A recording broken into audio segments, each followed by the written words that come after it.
Okay, now we are going to talk about mode of spoilage of perishable food. ये हमने कर लिया था कि हमारे perishable food जो हैं स्टेबल, सेमी पेरिशेबल और पेरिशेबल फूड जो हैं उनकी स्पॉइलेज जो है वो किस किस तरीके से हो सकती है। मोस्ट ऑफ द टाइम जो है ये mechanical agent, physical agents, autolysis और माइक्रो ऑर्गेनिज्म। ऑटोलाइसिस जो है ये तीनों में जो है वो बेसिकली इंट्रिंसिक डिटीरियोरेशन की रीज़न थी। और हमने डिटीरियोरेशन और स्पॉइलेज के बारे में पढ़ लिया है कि स्पॉइलेज क्या है और डिटीरियोरेशन क्या है। नेक्स्ट हम करते हैं बात स्पॉइलेज बाय ऑटोलाइसिस की। हम डिटेल पढ़ते हैं। केमिकली इंड्यूस्ड ऑटोलाइसिस होती है जिसमें self destruction of living cells होती है caused by chemical compounds in foods और एंजाइम्स। हम ऑटोलाइसिस की जो है वो समटाइम कोई फूड ऐसा अच्छा इसकी एग्जांपल है, जैसे हमने कभी मैंगो जो है, आम हैं वो कच्चे होते हैं, हम उनको एथिलीन डाल के जो है, एथिलीन डाइऑक्साइड गैस डाल के जो है वो उनको पकाते हैं। ऐसे ही है ना, उनकी राइपनिंग करते हैं।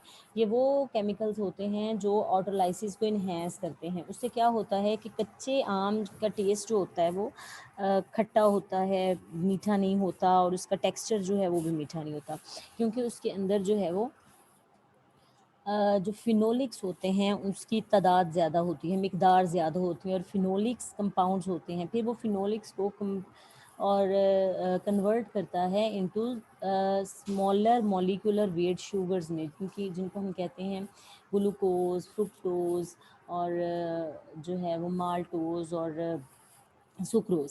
तो क्या होता है कि ये वो ऑटोलाइसिस होती है जिसे हम इंड्यूस करते हैं डेलिब्रेटली, ठीक है, और to get the desirable properties. लेकिन वो होता ये है कि वो मैंगो के अंदर जब ये एथिलीन जो है वंस इंट्रोड्यूस हो जाती है, फिर वो राइपनिंग स्टॉप नहीं होती। वो राइपनिंग का इसलिए इसको एज सून एज पॉसिबल जो है वो कंज्यूम कर लेना चाहिए, वरना उसकी ऑटोलाइसिस ज़्यादा हो के वो कंजम्पशन के काबिल नहीं रहता। Auto oxidation in fats and oils की जब बात आती है, खुद ब खुद फैट्स एंड ऑयल्स जो हैं वो ऑक्सीडाइज होते रहते हैं। ऑक्सीडेटिव रेंसिडिटी जो है, जब लाइट पड़ती है ऑयल के ऊपर, घी के ऊपर जो है, तो उसके जो है वो ऑक्सीडेटिव एंड रेंसिडिटी होती है, वो गंदी स्मेल प्रोड्यूस हो जाना, ऑफ फ्लेवर प्रोड्यूस हो जाना, क्योंकि फैट एंड ऑयल जो होते हैं, फैटी एसिड अटैच होते हैं ग्लिसरॉल के साथ। जब फैटी एसिड अलग होते हैं ना, तो वो बहुत रिएक्टिव होते हैं। वो फैटी एसिड जो है वो किसी न किसी या तो छोटे कंपाउंड में तब्दील हो जाते हैं, एसीटोन में, मतलब एल्डिहाइड्स में, और कीटोन्स में वो बदल जाते हैं। और कीटोन्स और एल्डिहाइड्स जो हैं वो बहुत ज़्यादा स्मेली कंपाउंड्स होते हैं, ठीक है। ये uptake of oxygen by unsaturated system and changing lipid radicals to peroxy radicals, ठीक है। लिपिड की जो रेडिकल्स होते हैं, ये जो जब ग्लिसरॉल जो है, जब उस पर फैटी एसिड लग हो जाएगा तो फ्री फैटी एसिड जो है वो भी बहुत रिएक्टिव होता है, और ग्लिसरॉल की वो जो जगह खाली होती है जहाँ से फैटी एसिड टूटा होता है वो भी हाईली रिएक्टिव होती है। Reaction with hydrogen forming high hydroperoxides, peroxide radicals बन जाते हैं। Critically high accumulation of hydroperoxide leads to their break down into aldehydes, ketones and acids, ठीक है। तो जिसकी वजह से ऑफ फ्लेवर कंपाउंड जो हैं वो प्रोड्यूस होते हैं, accelerated by certain metals, light, high temperature. फिर मीट का कलर जो चेंज हो जाता है, उसमें deteriorative oxidation meat results into off flavour. Oxidation changes myoglobin to oxymyoglobin. जो गोश्त होता है जानवर का वो बड़ा ब्राइट रेड होता है, लेकिन हवा की ऑक्सीजन के साथ वो रिएक्ट करके थोड़ा सा डार्क कलर बना देता है, जिसको ऑक्सीमायोग्लो सॉरी ये पर्पल कलर्ड मसल पिगमेंट जो होता है वो डिज़ायरेबल तो होता है, लेकिन अगर आप उसको ज़्यादा अरसे के लिए रखते हैं तो गोश्त काला हो जाता है, काला होकर खाने के काबिल नहीं रहता। Further oxidation of oxymyoglobin changes into metmyoglobin brown colour, ठीक है, डार्क ब्राउन कलर हो जाता है मेट माइग्लोबिन, जो कि कंजम्पशन के काबिल नहीं होता। नॉन एंजाइमेटिक ब्राउनिंग की जब बात करती हूँ, एक होती है एंजाइमेटिक ब्राउनिंग, ठीक है, can be due to food interaction with metals, water, cooking equipments, pH change और कुकिंग टेम्परेचर्स। एक तो होती है बहुत सारे फूड होते हैं वो अंदर से ब्लैक हो जाते हैं, that is basically the oxidative browning.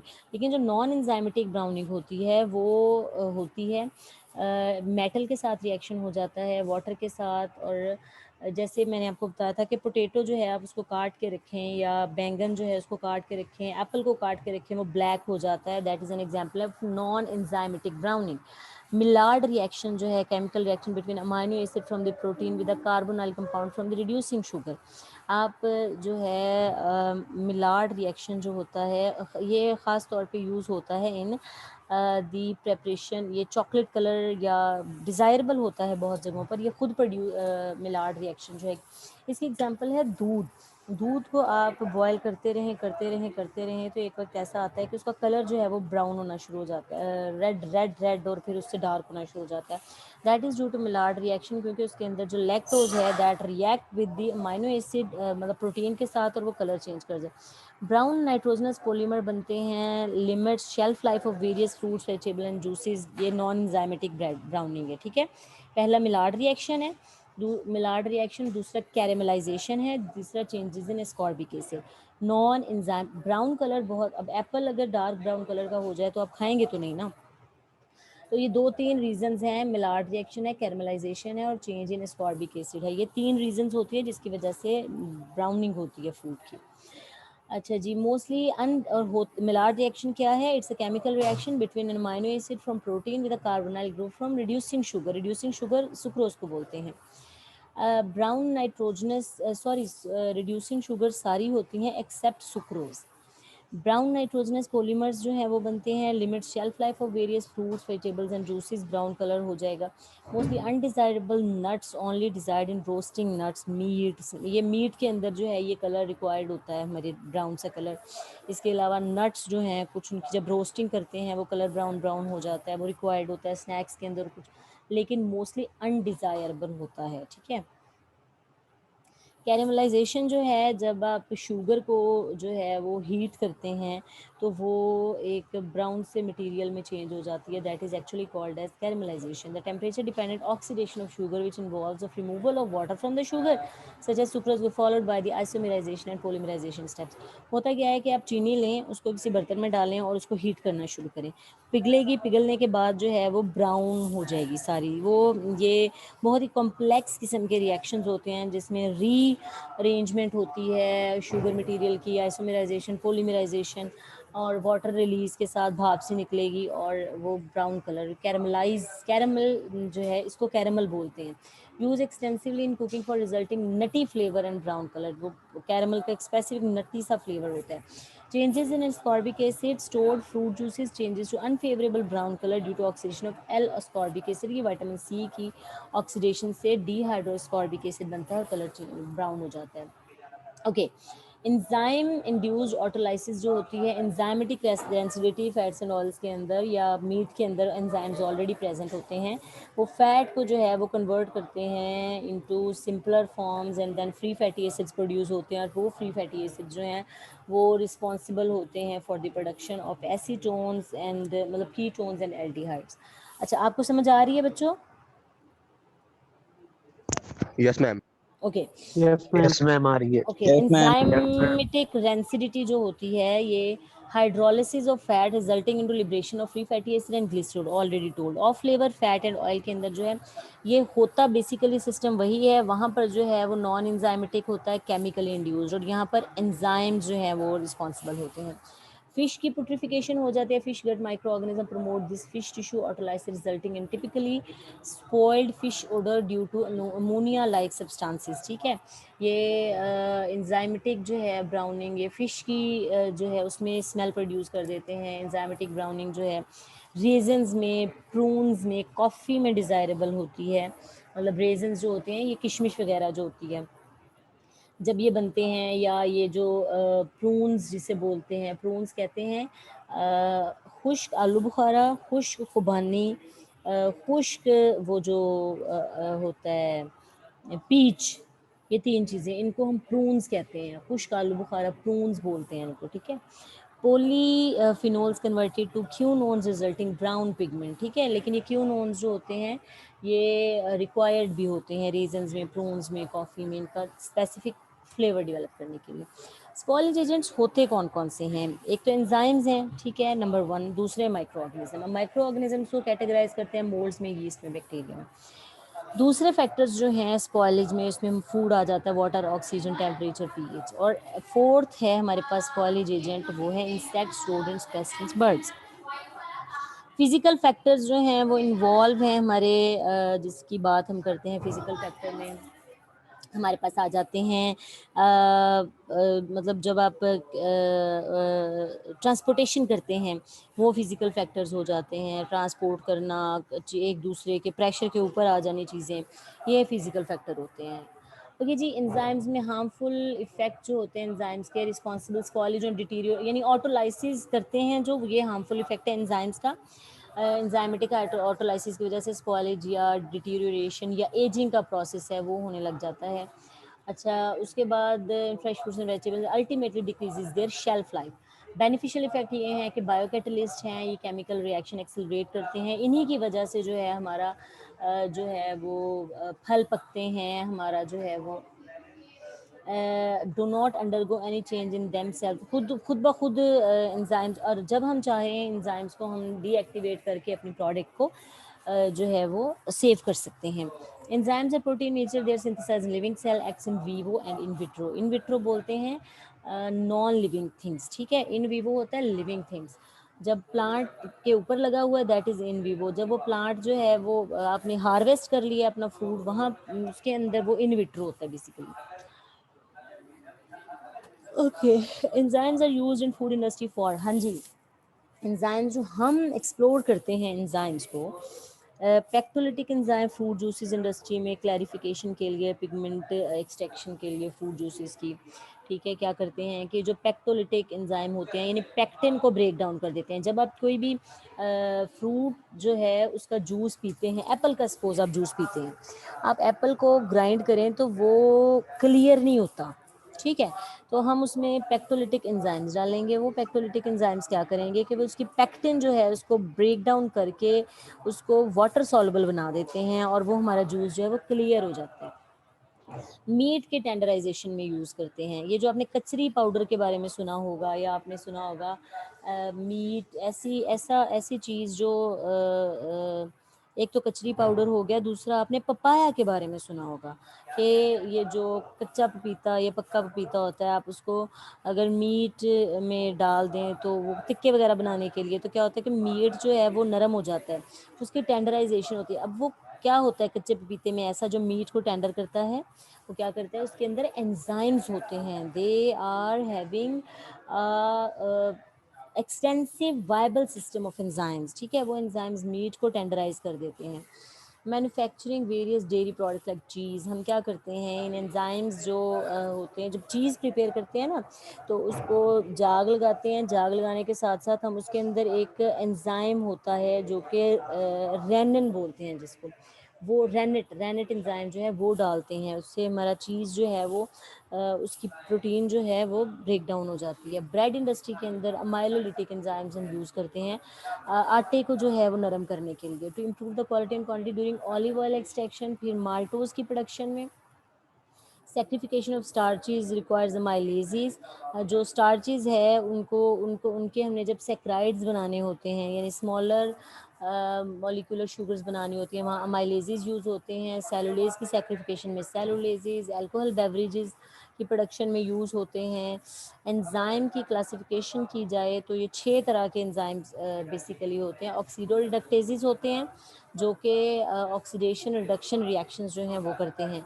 ट्रांसफिरेजेस होते हैं जो कि अमाइनो एसिड्स जो है उन पे रिएक्ट करते हैं। हाइड्रोलिस, ओवरऑल बच्चों याद रखना एंजाइम्स आप बायोकेमिस्ट्री में कहीं भी पढ़ेंगे, एंजाइम कोई भी एंजाइम होगा वो इन 6 क्लासेस में डिवाइड होगा, either ligases, either isomerases, either lyases, either hydrolases, either transferases और ऑक्सीडोरिडक्टेजेस। कोई भी एंजाइम होगा वो इन 6 कैटेगरीज में फॉल होगा। जो ऑक्सीडोरिडक्टेजेस एंजाइम होते हैं वो क्या करते हैं, वो प्लीज़ एक मिनट होल्ड कीजिएगा बच्चों। ओके, आपको इस चीज़ की समझ आई है कि जो एंजाइम्स हैं उनको हम 6 ग्रुप्स में क्लासिफाई करते हैं। तो थाउजेंड्स और hundred of thousands of enzymes जो हैं वो एग्जिस्ट करते हैं, बट हम उनको जब कैटेगराइज करते हैं, उनकी ग्रुपिंग करते हैं तो वो इन 6 ग्रुप्स में आती हैं। ऑक्सीडो रिडक्टेजेस ठीक है। ये ऑक्सीडेशन रिडक्शन रिएक्शंस जो होते हैं, इसके इस कैटेगरी में हंड्रेड्स ऑफ एंजाइम्स आ जाते हैं। एक ट्रांसफरेजेस होते हैं जो कि ग्रुप्स को, फंक्शनल ग्रुप को जो है वो ट्रांसफ़र करते हैं एक पॉइंट से दूसरे पॉइंट तक। Those are called as transaminase की एग्जांपल है इसकी। हाइड्रोलेजेस वो जो हाइड्रोलिटिक रिएक्शंस जो होते हैं उनमें पार्ट प्ले करते हैं, ठीक है। लाइएजेस होते हैं जो एडिशन और removal of group by deletion और formation of a double bond. Lyases double bond, ठीक है। आइसोमेरेजेस जो कि आइसोमर्स जो है इंटरमोलिकुलर अरेंजमेंट्स में हेल्पफुल होते हैं। लाइगेसेस जो होते हैं वो कोवलेंट बॉन्ड फॉर्मेशन में हेल्पफुल होते हैं, ठीक है। इसकी समझ आ गई आप लोगों को? Yes, ma'am.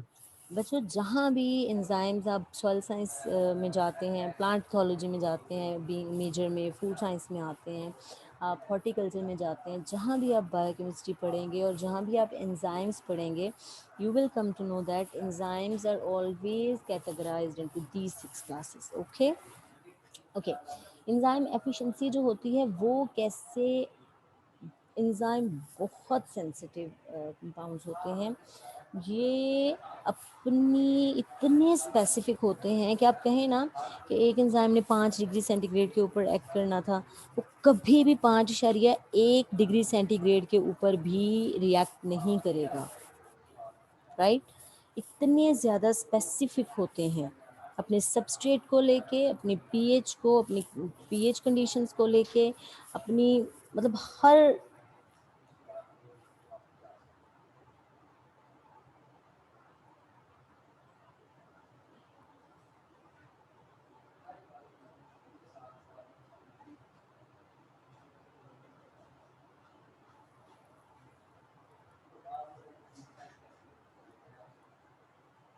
Okay,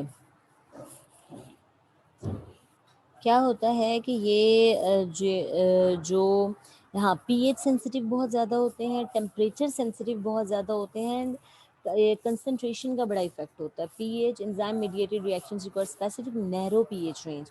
below this pH enzymes are inactive, above pH range enzymes are denatured, ठीक है। Selection of natural pH would allow microbial attack. अगर मतलब 7 के अराउंड पीएच होगी तो वो ज़्यादातर माइक्रोबियल माइक्रोब्स जो होते हैं, they are also very much like humans, ठीक है। वो इसीलिए तो हमारे कंपेटिटर्स हैं ये माइक्रोब्स जो हैं ये, कि ये वही कंडीशंस पसंद करते हैं जो ह्यूमन ज़्यादा पसंद करते हैं। Low pH PCB is preferred for food preservation by limiting microbial attack in inactivating enzyme, ठीक है। ओके, फॉर एग्जांपल पिकलिंग यानी अचार डालते हैं। टेम्परेचर का effect influence rate of enzyme activity, most enzyme active below 50 degree centigrade. Higher or low temperatures slow down the activity. Low temperatures of refrigerator freezing inactivate enzymes. Inactivate high temperature inactivate करते हैं। जो low temperature होते हैं वो जो है enzyme activity enzyme rate slow down कर देते हैं। लेकिन अगर आप फ्रीजिंग पे ले जाएंगे तो एंजाइम वो प्रोटीन जो है वो डीनेचर हो जाएगी और इनएक्टिवेट हो जाएगा enzyme. High temperature usually 70 to 80 degree centigrade denature enzyme, for example blanching. ये जो नेचर है ना एंजाइम्स की, हम इसको एक्सप्लोर करते हैं। हम क्या करते हैं कि जहाँ पर बहुत बायोलॉजिकली एक्टिव होता है एंजाइम, हम वहाँ पर इस टेम्परेचर तक हीट करते हैं प्रोडक्ट को और वो एंजाइम डीएक्टिवेट हो जाता है और फिर ऑटोलाइसिस का प्रोसेस जो है वो स्टॉप हो जाता है। इफेक्ट ऑफ कंसंट्रेशन की बात करते हैं। Rate of enzyme activity is directly proportional to their concentration. Okay, micro organisms की बात करते हो, ये यूबिक्विटस होते हैं, मतलब they are found everywhere, soil, water, air, plant. Even आप जाते हैं जब ओजोन के करीब करीब, वहाँ पर मतलब several kilometres above the sea level and several kilometer inside the sea level, enzymes are everywhere. Only not present in tissues of healthy plants and animals. healthy plants और animals के tissues के अंदर ये present नहीं होते, लेकिन at times जो हैं वो normally लोग माइक्रो ऑर्गेनिजम्स उन्हीं को कहते हैं जो हमारे लिए मतलब हार्मफुल होते हैं। बहुत सारे ऐसे माइक्रोब्स भी हैं जो हमारे लिए हेल्पफुल हैं, लेकिन वो उनकी हमारी ह्यूमन बॉडी के अंदर प्लेस जो है वो उस पर हमारी स्किन पे दे विल बी एवरीवेयर, लेकिन जो हमारे हेल्दी इंटरनल टिश्यूज़ हैं वहाँ पर ये प्रेजेंट नहीं हो सकते। Chief agent responsible for spoilage of food, ठीक है। Categorise into moulds, yeast and bacteria. 3 तरह की कैटेगरीज हैं। मोल्ड्स जो होती हैं ये फंगस होती हैं that grow in the form of multi cellular filament called hyphae. These can be septate or aseptate, forms a network called mycelium and produce spores. Spores released can spread to germinate on new surfaces. बच्चों ये पढ़ा हुआ है ना आप लोगों ने प्लांथोलॉजी में? मैंने एमबी में पढ़ा था माइक्रोबायोलॉजी में, हाँ जी, because I am third not semester here अभी। To tell you the anatomy or physiology of molds. I'm just telling you, introducing you the molds as a spoilage agents. ठीक है, ये सेप्टेट यस या ma'am. ए septate जो होते हैं, यकीनन आपको पता होगा। नहीं पता तो मुझे बता दें फिर। इनका जो नेटवर्क होता है उसको माइसीलियम बोलते हैं, और ये स्पोर्स प्रोड्यूस करते हैं। स्पोर्स जो हैं वो रिलीज़ होते हैं, जर्मिनेट करते हैं और नई सर्फेसेस के ऊपर, और अगेन एक अपना नेटवर्क बना देते हैं। Use in production of various food products, organic acids, antibiotics, vitamins and enzymes. Grow rapidly in warm and damp climates, tropical regions with moderate to heavy rains. Aerobic in nature होते हैं ज़्यादातर, लेकिन कुछ जो हैं वो मोल्ड्स जो हैं वो एरोबिक इन नेचर होती हैं, लेकिन कुछ मोल्ड्स जो होती हैं वो विदाउट ऑक्सीजन भी रह सकती हैं। Therefore only grow over the surface of food like grains, tubers, bread, jam, fruits extra. ये देखें, ये है जी इसके स्पोरोफोर्स हैं, ये माइसीलियम है। ठीक है, इसका सारा जितना भी स्ट्रक्चर है, ये इसके हाइफी हैं। ठीक है, ये इसके बीच में अगर इसके सेल्स जो हैं वो यूं सेप्टा बना हो अलग अलग, ठीक है, तो हम उसको सेप्टेट बोलते हैं। हर न्यूक्लियस अगर वैसे ही इसमें 5-7 न्यूक्लियस जो हैं वो प्रेजेंट हैं तो ये ए सेप्टेट हाइफी होते हैं। ठीक है, ये राइजोइड्स हाइफी हैं, ये इसके स्पोरेंजोफोर हैं, ये इसके एरियल हाइफी हैं, और ये यहाँ इसके अंदर स्पोर्स बनते हैं। ठीक है, स्पोर्स जो हैं फिर वो जब ये फटता है तो स्पोर्स जो है वो डिसिमिनेट होते हैं। ये राइजोइड्स लाइक रूट्स होते हैं, ये जिस भी चीज़ के ऊपर उगते हैं या बनते हैं, या किसी भी चीज़ को टारगेट करते हैं तो उसके ऊपर ये राइजोइड्स जो होते हैं ये रूट्स की तरह फैल जाते हैं, और फूड मटेरियल जो है वो सक करके तो ये ग्रोथ होती है इनकी। एस्पर्जिलस है, इसकी एग्जांपल उन्होंने दी हुई, can grow at Fairlie on food. ये कुछ एग्जांपल है ऐसे मोल्ड्स की जो फूड के ऊपर ग्रो करते हैं, उसमें एस्पर्जिलस है। लो वाटर कंटेंट के फूड, अच्छा इसको पानी का इतना मसला नहीं होता, ये वाटर एक्टिविटी 50% भी हो ना, ये ग्रो कर जाते हैं। इसीलिए अचार या पिकल्स के ऊपर, या ये जो ब्रेड जैम जिनके अंदर वाटर कंटेंट बहुत लो होता है, ये उसके ऊपर ग्रो करते हैं।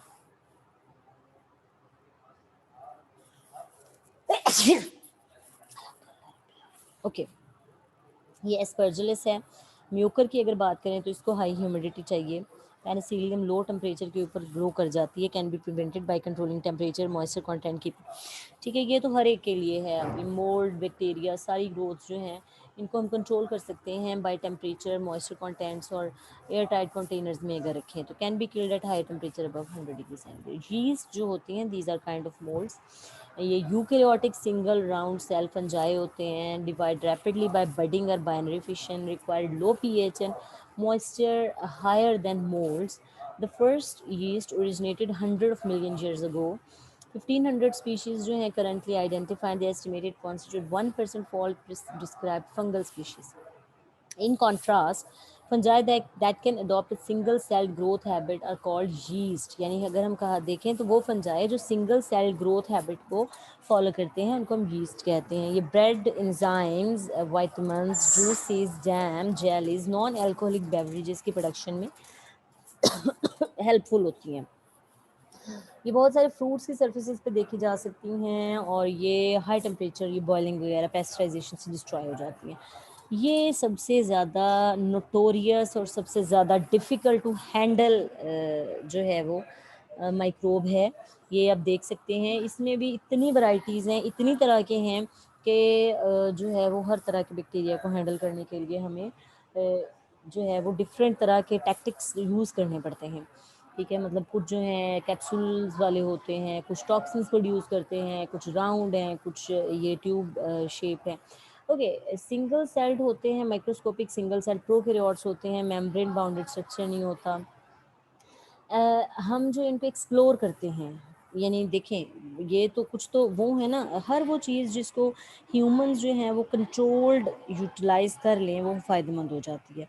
जैसे बैक्टीरिया अगर खुद ब खुद ग्रो करते हैं तो ये हमारे लिए नुकसानदेह है। इसी तरह बहुत सी जड़ी बूटियाँ, झाड़ियाँ जिनको हम लोग जो है वो जो अनकंट्रोल्ड होती हैं वो हमारे लिए हार्मफुल होती हैं। जिनको हम कंट्रोल करके अपने बस में ले आते हैं, तो टेमिंग टेमिंग जिसे बोलते हैं, सुधार लेना जानवरों पे, फसलों पे, हर चीज़ के ऊपर आप इसको इम्प्लीमेंट कर सकते हैं।